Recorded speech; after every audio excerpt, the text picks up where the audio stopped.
Hello, so there was something I was doing today, and it was the garden. Because it's winter here. Oh, it's just ended winter, and now it's gone into spring. Sorry. And so just before it starts raining, I decided to cut back some of these branches. There's like a bush outside with my flat. Um, and while I was doing it, I was just thinking, the top is all green and underneath it's all dead. And I was thinking about how God cuts, he also prunes in our lives. He cuts away those dead branches. And then it was again also about this tree, how certain people who are not bringing forth the fruit that God desires in their lives, and the example that's given in the scriptures were the people of Israel, or the Jews that don't believe in Jesus. Um, Initially they were cut off and we were grafted in. And then I was also thinking that the scripture where Jesus says, "Remain in me," as the branch cannot bear fruit apart from me. We must remain in Jesus, and that it's His life in us that is producing any fruit in our lives, and how God just and it was my experience, I think, as I've grown in my walk, and it just happens naturally. God just cuts off things that are not. I mean, whether it's sinful or not is not really the question, but things that are not useful to spiritual growth, or maybe just a waste of time, something I used to like to do that, and they just kind of fall away as a kind of my desire to do them fall away, um, or there's no reason for it anymore, or I'm just not interested. God has just kind of taken that thing away from me. And so yeah, it's just kind of cutting away the dead branches that are not producing anything spiritual fruit that can help to grow God's kingdom. So yeah, I was just thinking in my own personal life, what were those things that were growing up, and maybe it could have been what are the things that God had cut off, those dead branches. And sometimes it can be relationships or people or friends. Sometimes it can just be hobbies or desires, worldly lusts, bad habits. And then I mentioned again those people who were in unbelief. They've also been cut out of the tree, but then those dead branches that in our lives, because ultimately we are in that tree. And then what I was thinking about also was there's a specific scripture, and it talks about the root of bitterness growing up. And while I was looking at the Boer War and the concentration camps and things, and then also thinking about a lot of the videos that I made on the occupation in Palestine and what people go through sometimes if they've been also, let's say, imprisoned or mistreated, what can happen is a root of bitterness can grow up. And so I think everyone knows there's always Holocaust Remembrance Day, um, um, or there's a constant mentioning of this remembrance of the things that they went through, and yet the suffering of Christ is what Paul preached. He preached Christ and Him crucified. The suffering is a what do you call it? It's a stepping stone. It's not like a thing where we say we were oppressed and never again. Jesus was powerful in the sense that he could have done whatever he wanted, and he allowed his creation to do the worst to him, which was to kill him. And he also was willing in that, in the sense that he said, "I lay my life down that I might take it up again." And he did that so that we might also be taken up again with him, because he is the resurrection and life, and we will be raised with him and all of that. So yeah, I was just thinking about that, and also about when I was locked away. if things happen to you, I think us as Christians we have to be careful, and I have to also check my own life. We can maybe develop, um, if someone does something wrong to you, you might want to like generalize this whole group of people. Like, let's say a Muslim did something and you hate all Muslims, but it's we always have to deal on the personal level and forgive. There's this power of forgiveness. And I was reading just now. It was uh, it was in Genesis, and it was about Joseph. And he kind of says to his brothers, I wish I could find it now, don't feel bad about what you've done, because this has happened so that lives can be saved.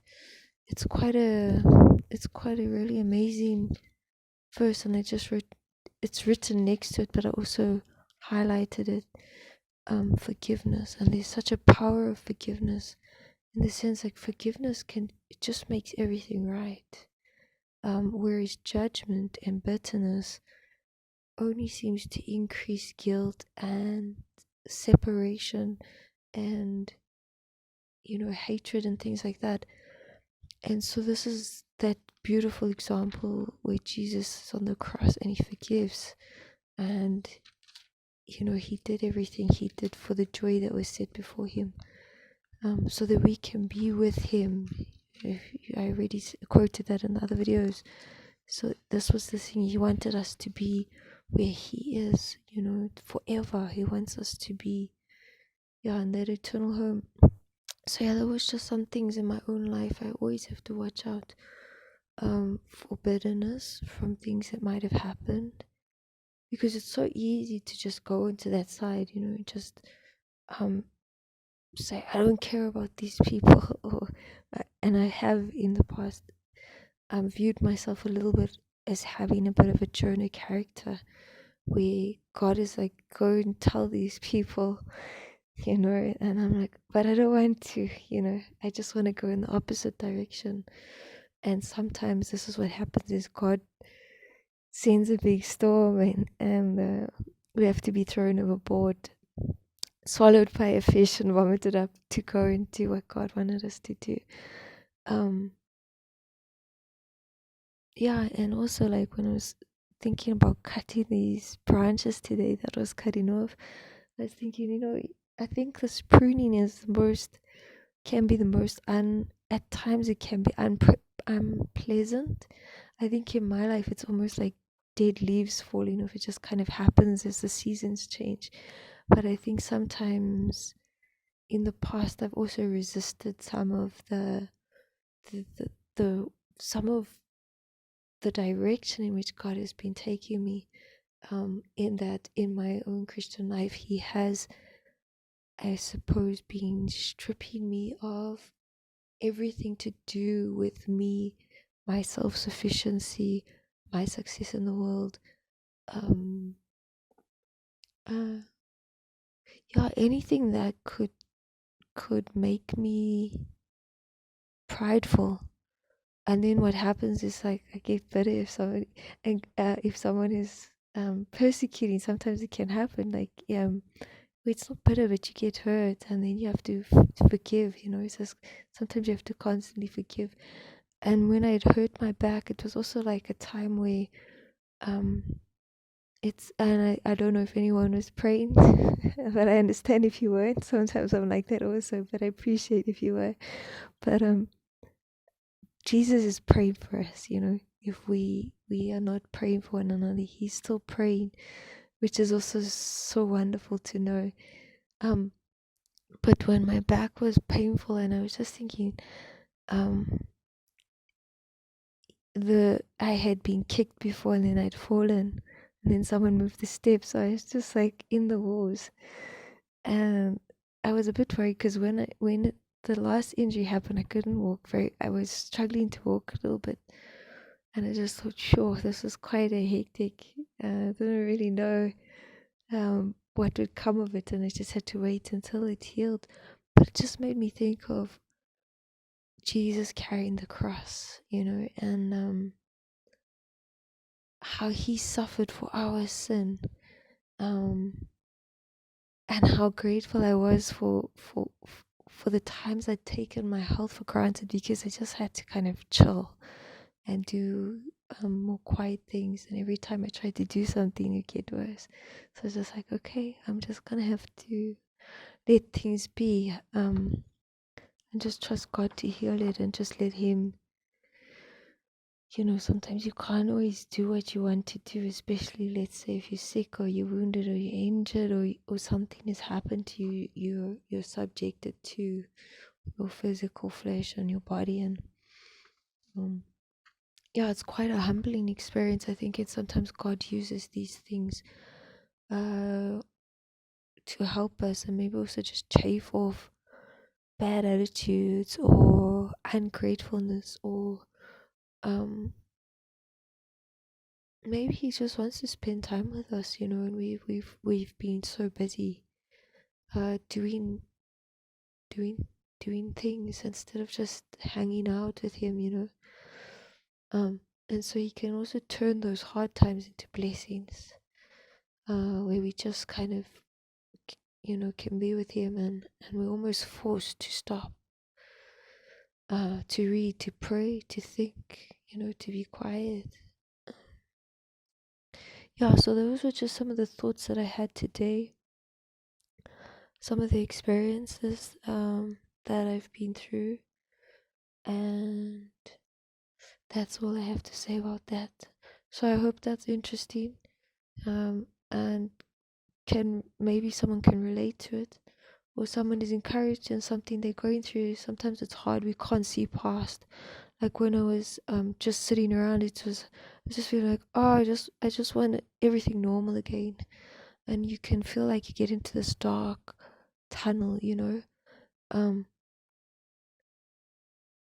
and yeah, so just to know that God is going to bring us through that. And we walk by faith.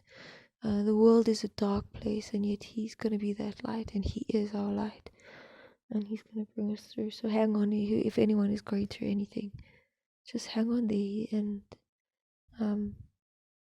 He's teaching us something through everything we go through, and He's disciplining us also if we're wrong, or if we have bad things in us, characteristics, attitudes, or bitter things that we're holding on to, that we don't want to let go, and forgive and love and all of that. Okay, so I don't want to carry on anymore. Thank you very much, and I hope you have a really great day and you're at peace. Yeah, that Jesus can just be with you wherever you are. Thank you very much.